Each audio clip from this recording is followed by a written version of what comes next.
Hello, I'm Dr.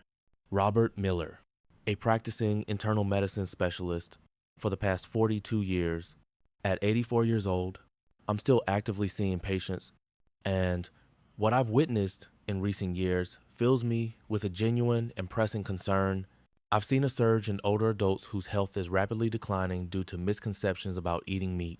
It's a trend that I can no longer ignore. To be perfectly honest with you, up until a few years ago, I was one of the many doctors who advised my older patients to eat plenty of meat. The conventional wisdom at the time was that as we age, we need more protein, specifically from meat, to maintain our strength and muscle mass. It seemed logical, a cornerstone of common health knowledge. However, the reality I faced every day in my examination room told a starkly different story. Patient after patient would come in telling me they were following my advice and eating meat regularly. Yet, their blood work showed no improvement. Their cholesterol levels remained stubbornly high. Their blood sugar was erratic, and the inflammatory markers in their bodies were persistently elevated. It was a frustrating paradox. The very advice meant to help them seemed to be failing, or in some cases, even making things worse. After years of grappling with this clinical mystery, poring over research, and meticulously tracking my patients' outcomes, I finally arrived at a clear and unequivocal conclusion. It was a realization that forced me to completely rethink my approach. After the age of 65, meat is no longer a simple dietary choice. It must become an object of careful and deliberate management. The way you ate meat in your youth is simply not sustainable and can be downright dangerous for your aging body. I'll never forget the case of one of my patients, a 73-year-old woman named Eleanor Vance. Her story perfectly illustrates this critical turning point. For years, Eleanor had been struggling with type 2 diabetes and dangerously high cholesterol. Despite being on medication, her health was not improving, and she was growing deeply discouraged. Eleanor was a firm believer in the idea that you need meat for strength. She particularly enjoyed rich, fatty cuts of red meat, convinced they were essential for her energy levels. During one of our appointments, I proposed a new strategy. I told her to continue with all her prescribed medications, but to make one single focused change, alter the type of meat she was eating and how she prepared it.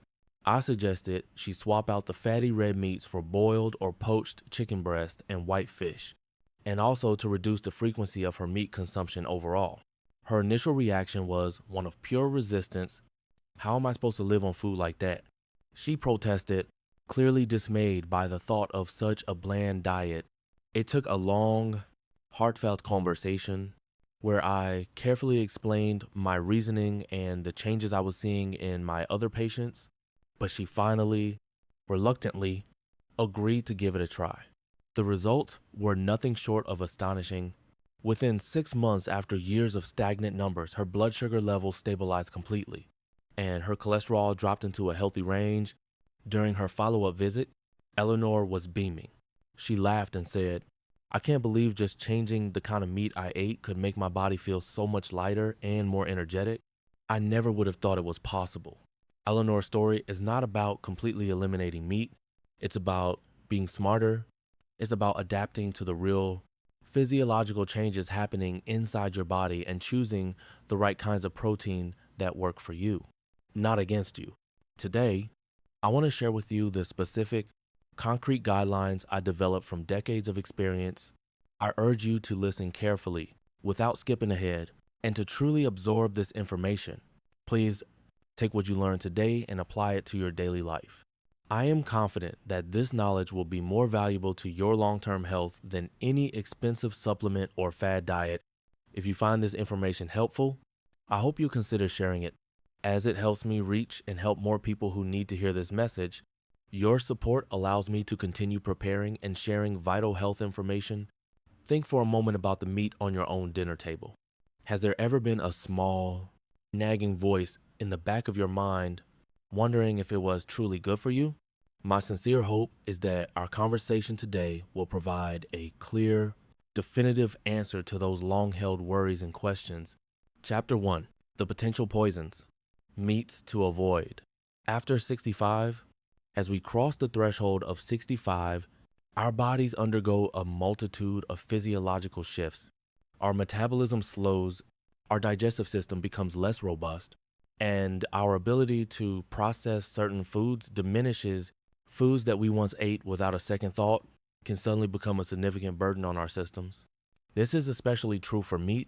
The type you choose and how you cook it can have a profound impact on your health. Let's begin by identifying the specific meats you should avoid or strictly limit. Bacon, the hidden danger in your breakfast. The first meat to handle with extreme caution is bacon.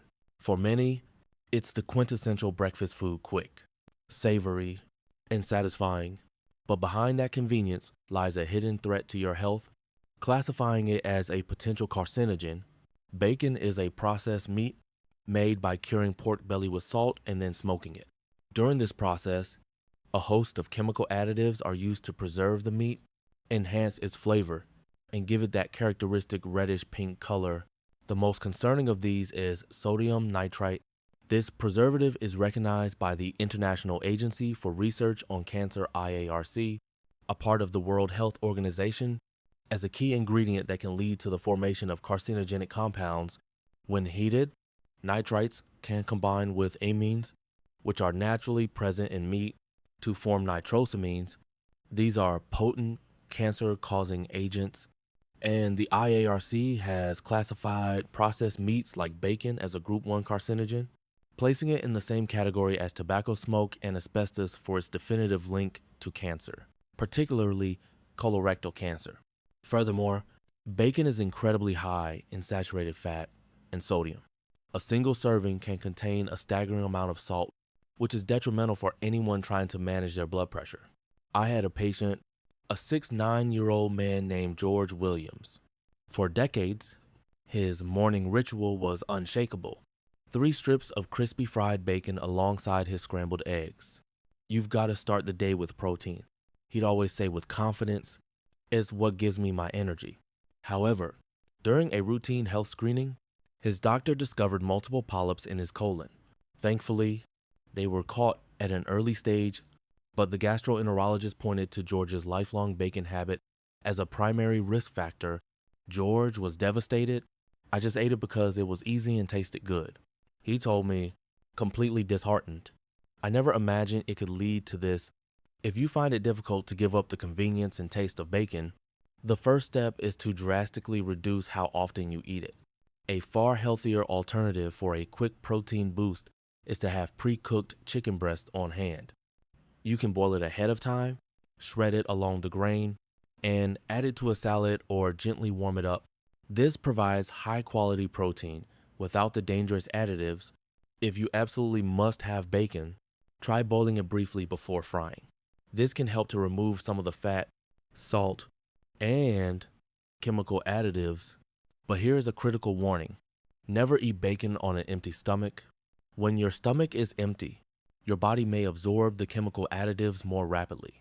The immediate, massive influx of sodium can also cause a sharp spike in your morning blood pressure, significantly increasing the risk of a stroke or heart attack, especially in older adults.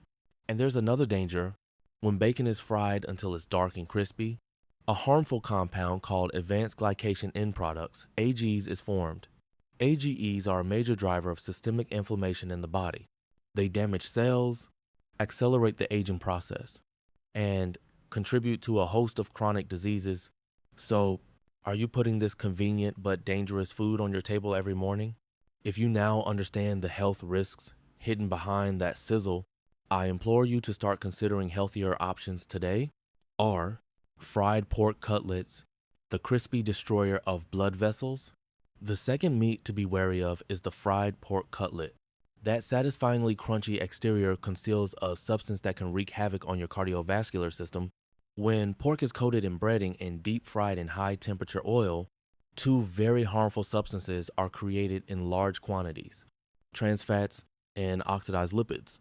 Trans fats are notorious for raising your LDL bad cholesterol while simultaneously lowering your HDL good cholesterol, a deadly combination for your arteries. Oxidized lipids are damaged fats that cause cellular injury and trigger inflammation throughout the body. Together, These substances act like plaque-forming agents in your bloodstream.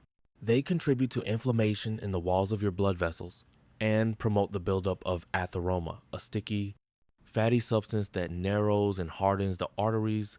This condition, known as atherosclerosis, is the underlying cause of most life-threatening cardiovascular events, including angina, chest pain, heart attacks, and strokes. Let me tell you about Brenda Davis, a 1-year-old patient of mine who was a true fried pork aficionado. She would eat it at least 4 times a week, either from a local restaurant or by frying it herself at home. At my age, you just crave something crispy and rich. She'd explained she firmly believed that because she used good, clean oil at home, her habit was perfectly safe and healthy. Her perspective changed dramatically after a recent health checkup. Her total cholesterol level came back at over 250 mg/dl, a dangerously high reading that put her at severe risk for a heart attack. She was in shock.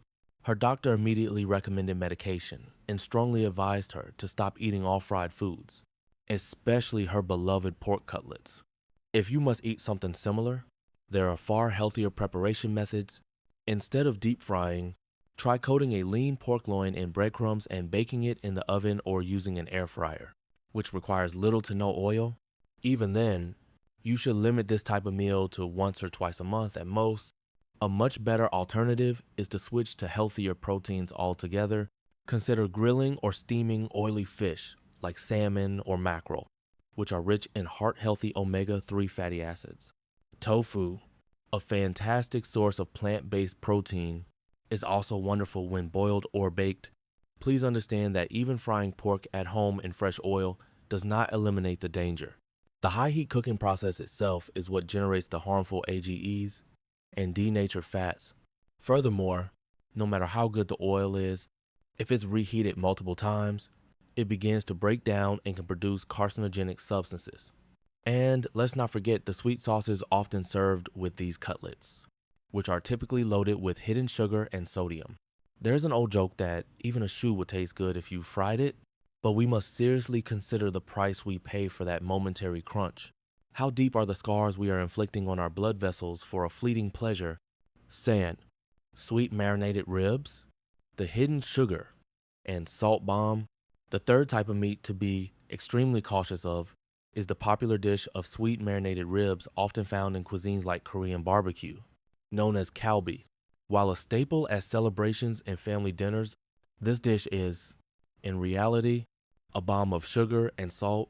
The delicious, savory sweet marinade that makes these ribs so appealing is packed with an enormous amount of refined sugar and sodium. A single serving of marinated ribs, around 200 to 250 grams or 7 to 9 ounces, can easily contain over 20 grams of refined sugar, the equivalent of 6 or 7 sugar cubes. The sodium content often exceeds half of the recommended daily intake. This combination is a nightmare for anyone trying to manage their blood sugar and blood pressure. I once treated a 7-year-old gentleman named David Chin. David didn't have a sweet tooth and rarely ate desserts. Yet his hemoglobin A1C, a key indicator of long-term blood sugar control, was stuck above 8%, well into the diabetic range. We were both puzzled until we did a deep dive into his diet. The culprit turned out to be the marinated ribs he enjoyed with his family 3 times a week. But meat is just protein, right? He reasoned. I thought it would be fine. He had completely overlooked the massive amount of sugar in the marinade. I advised him to cut back his rib consumption to once a month and switch to simply grilled meat, seasoned only with a little salt and pepper. Within 2 months, his A1C dropped to the low 7 seconds. It was a remarkable improvement, driven by a single dietary change. If you want to eat meat, the healthiest approach is to season it minimally. A little salt, pepper, and garlic is all you need. If you crave a touch of sweetness, use natural sources in very small amounts. Pureed pear, apple, or onion can add flavor without the glycemic load of refined sugar. Using fresh herbs and spices like ginger and garlic can also help you reduce your reliance on salt for flavor.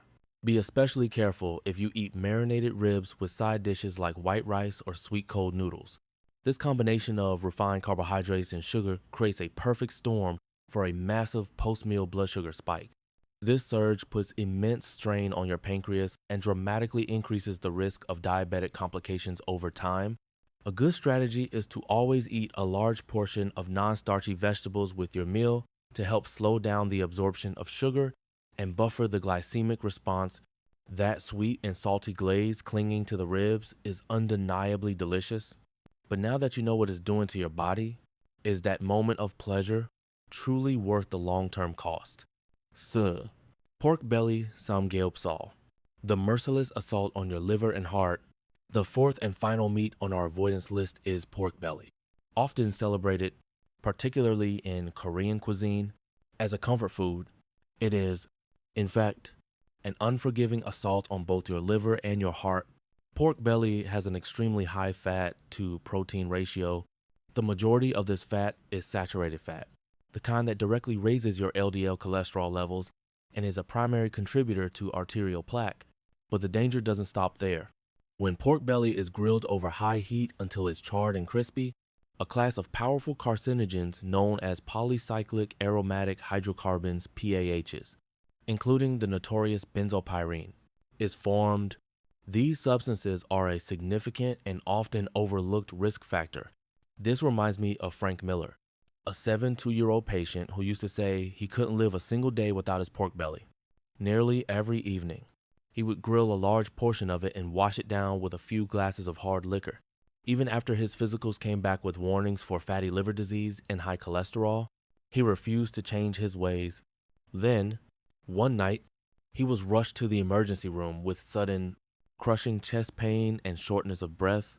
He was diagnosed with an acute myocardial infarction, a massive heart attack.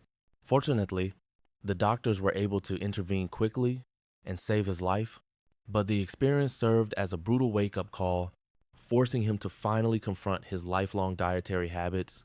If you feel you absolutely must eat pork, choose a much leaner cut, like pork loin or shoulder, and strictly limit it to no more than once a week. When you do prepare it, it's far better to boil or stew it, allowing much of the fat to render out rather than grilling it directly over high heat. Even better, replace it with healthier options. Skinless duck, with its fat removed, or whitefish are excellent alternatives. Here's a particularly lethal combination: grilling pork belly over charcoal and consuming it with large amounts of alcohol.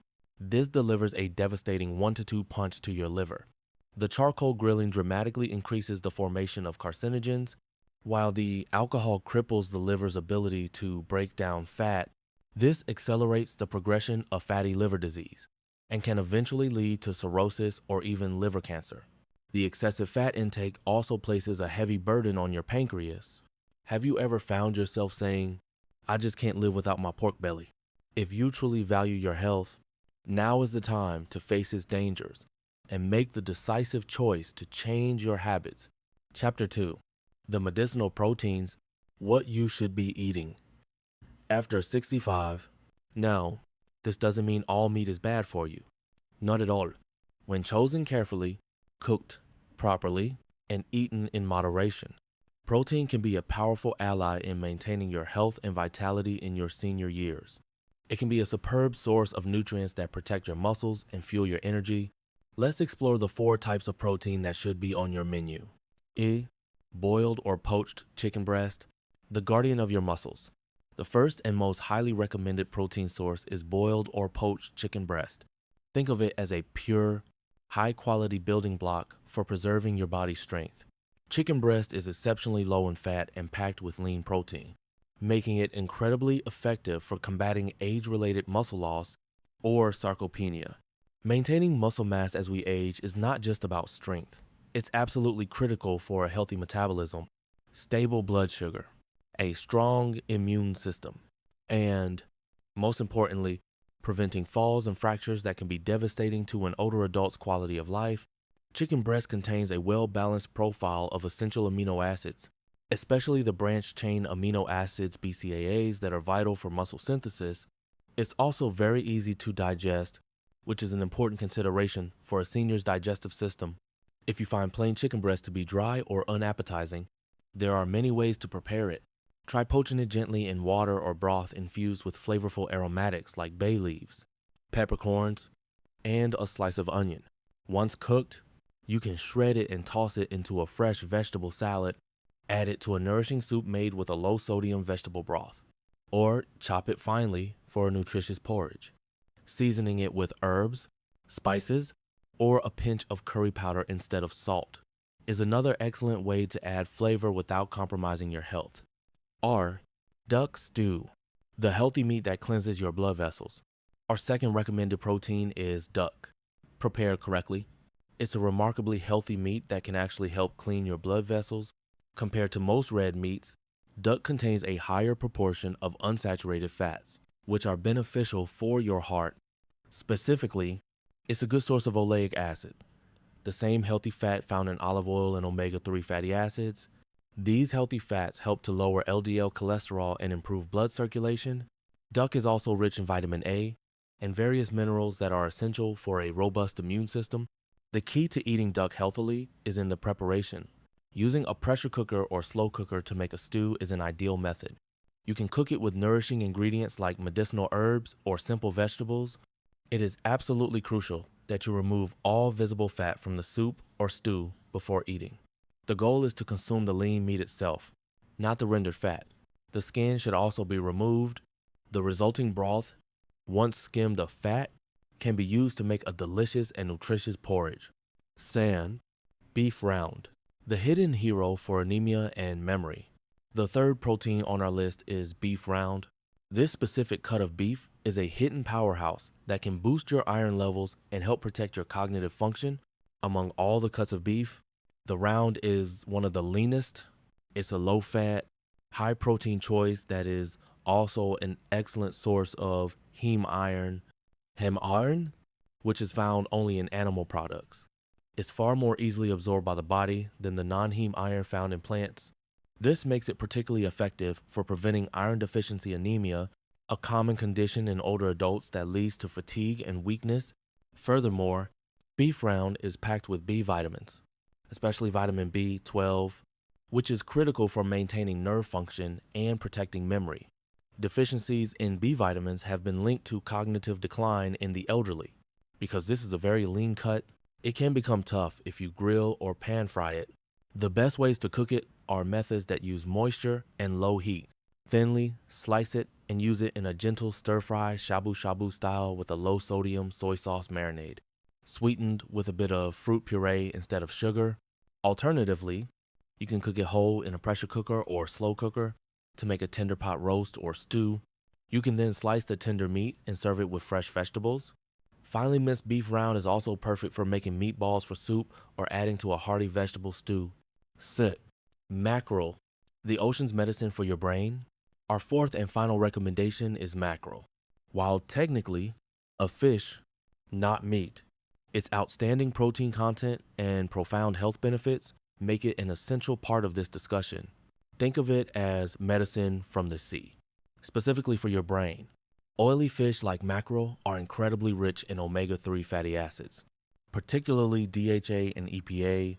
These fats play a decisive role in improving brain function and preventing dementia. They reduce inflammation throughout the body, lower triglyceride levels in the blood, inhibit the formation of blood clots, and have been shown to be exceptionally effective at preventing cardiovascular disease. Mackerel is also one of the best natural sources of vitamin D, which is essential for calcium absorption and bone health.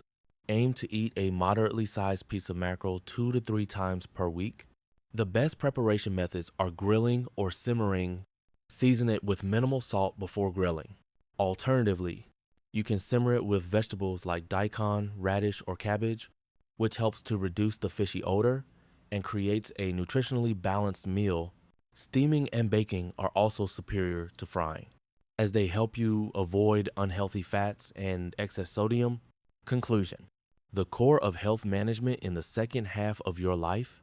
After more than 4 decades of treating patients, if there is one single, most important conclusion I have reached, it is this: in the second half of life, Particularly after age 65, your body's internal clock runs at a completely different speed and operates by a new set of rules. The body that could once bounce back from any indulgence in your youth is gone. In this new phase, every small daily habit has a magnified impact on your health. The critical question is no longer how much you eat, but what and how you eat. This becomes the single most decisive factor determining your health, your quality of life, and even your longevity. And at the very heart of this new approach lies the wise and healthy consumption of meat. This is the truth you must etch into your mind today. We've discussed the meats that can become like time bombs in your system after 65. Let me emphasize them one more time. The bacon on your breakfast plate hides carcinogens like nitrites and is loaded with sodium, posing a direct threat to your colon health and your blood pressure.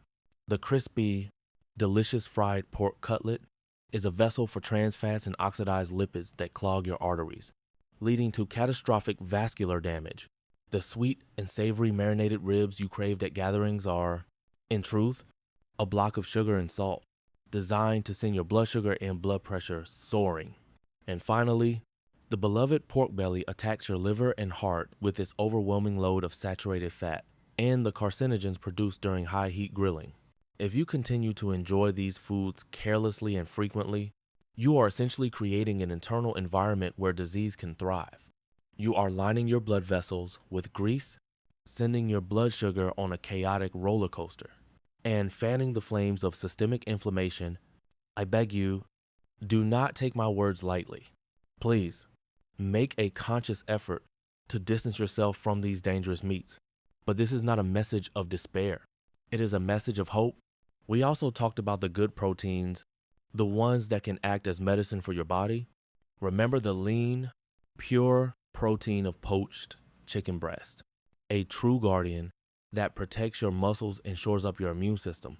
If you let go of the prejudice that is bland, you can find countless ways to make it both delicious and healthy. We confirm that duck stew, when prepared properly, can be a vessel cleaner, rich in healthy fats that help maintain your cardiovascular health. By removing the fat and focusing on the lean meat, it becomes an excellent restorative meal. We learned that beef round, cooked low and slow until tender, can help prevent anemia and protect your memory with its rich supply of iron and B vitamins. And finally, though it's a fish, the mighty mackerel, packed with omega-3 seconds, stands as a steadfast protector of your brain and heart. These foods are more than just sustenance. They are nourishment that can revitalize your body. I urge you to start actively incorporating them into your diet and experience their remarkable health benefits firsthand. It isn't difficult, and you don't have to sacrifice flavor. Healthy cooking methods can make for incredibly delicious meals. It is an astounding fact that by making a single conscious change, simply swapping out the type of meat you eat each day, you can significantly shield yourself from the chronic diseases that plague so many older adults, like diabetes, high blood pressure, and high cholesterol. In the long term, you can even slow cognitive decline and build a powerful defense against dreaded neurodegenerative diseases like dementia. Think about it.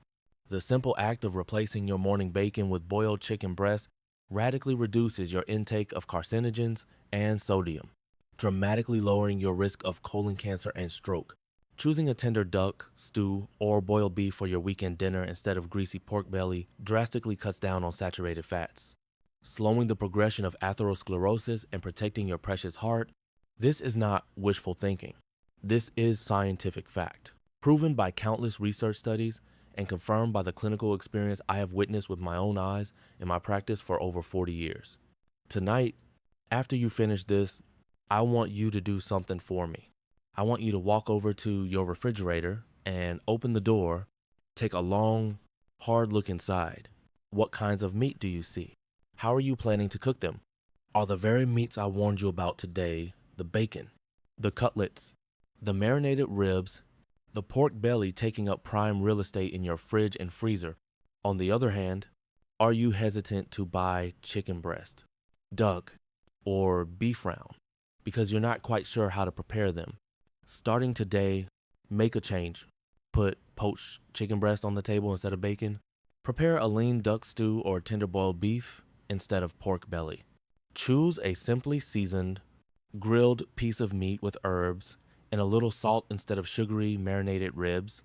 That small but profound shift in your mindset and your actions is the most certain and effective way to protect your precious health from the pain of chronic illness in your later years.